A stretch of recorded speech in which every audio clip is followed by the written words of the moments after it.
Hello everyone, Arcadenaut here, and today I'm here with the most recent fighting game, DNF Duel.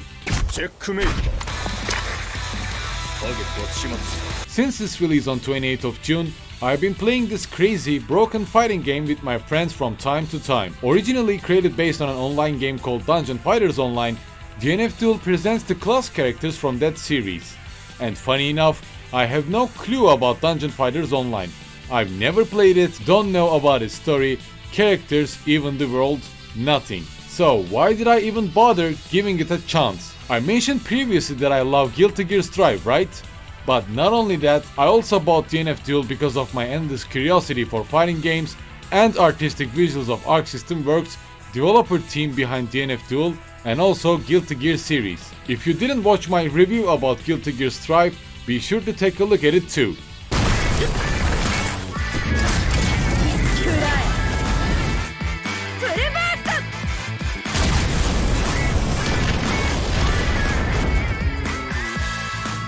Put it simply, I have 100% trust on Arc System Works and their passion, so I gave DNF Duel, even though it's a $50 fighting game, a chance. And I do not regret doing it, I guess. Launched for PlayStation 4, PlayStation 5 and PC, DNF Duel can finally be your entry ticket to fighting games. Probably the most basic, most user-friendly, but also the most absurd and broken fighting game of recent years.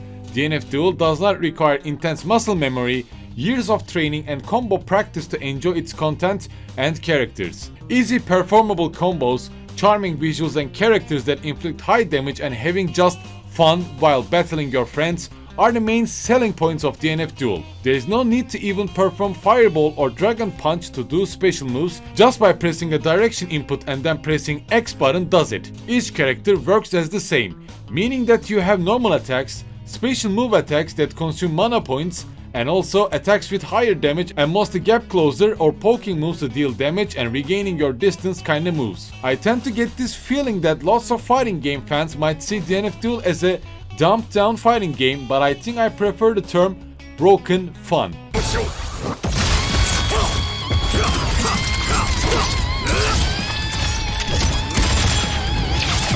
Each character, and believe nearly each character, has something, either a special move or an aspect that is broken, lets you win the game or make your rivals quit the game for good. Maybe not Enchantress, I didn't spot a single good thing about her. So what happens when all of the characters feel broken and absurd with high damage and sometimes longer combos that can be performed quite easily? Funny enough, whole challenge range increases by ranked matches, meaning that you literally have no luxury of making a mistake or wasting your time, or you would end up losing the match. Even on silver rank, you're gonna see people doing non-stop combos, binding easy to perform combos with each other. And maybe this easy to perform but even harder to combine combos by ranked matches is what made DNF Duel a meme fighting game among the fighting game community these recent weeks. My biggest problem with DNF Duel is characters' movement speed.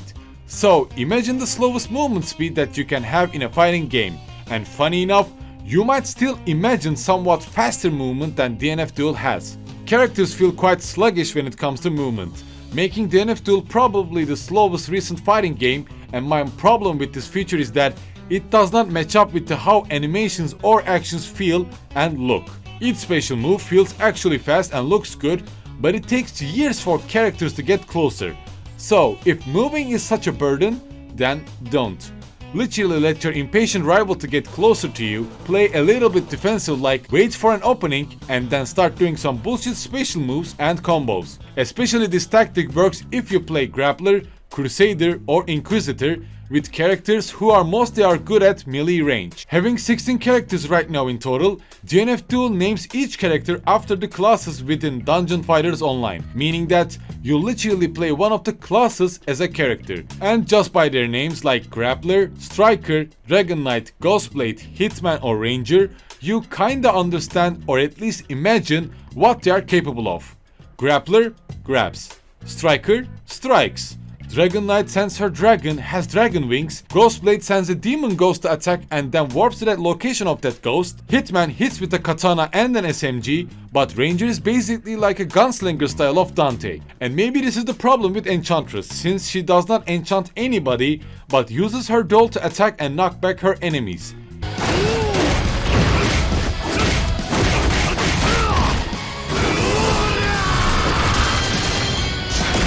Well, that settles it. So let's get to what is broken about DNF Duel. It is plain and simple.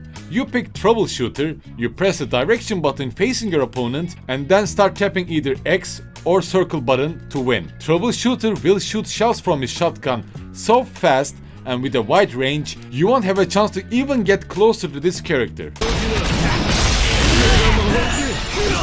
Okay, but jokes aside, each character of DNF Duel feels strong and broken, with each character having a high damage and zoner attacks that will wreck your opponent swiftly. But not just Troubleshooter, characters like Launcher and Ranger can also do these zoning attacks, but can be countered with fast characters like Ghostblade or Hitman and maybe Striker or Grappler if you know when to attack and when to do guard. Each character has broken aspect unique to their own, which also leads you to acquire knowledge of matchups to prevail. Everybody hates everybody else's character, so you gotta know what your opponent can do or how they can kick your ass with broken moves and absurd combos. React according to it. You will have fun, you will feel strong with DNF Duel's characters, and this might motivate you to dig even deeper into the cruel and salty world of fighting games. I started playing as Launcher first, but quickly changed more into Ghostblade and Grappler after a couple of matches. Ghostblade is in fact similar to Chip from Guilty Gear, but feels stronger and somewhat more fair version, to be frank, that I would like to see Chip change into.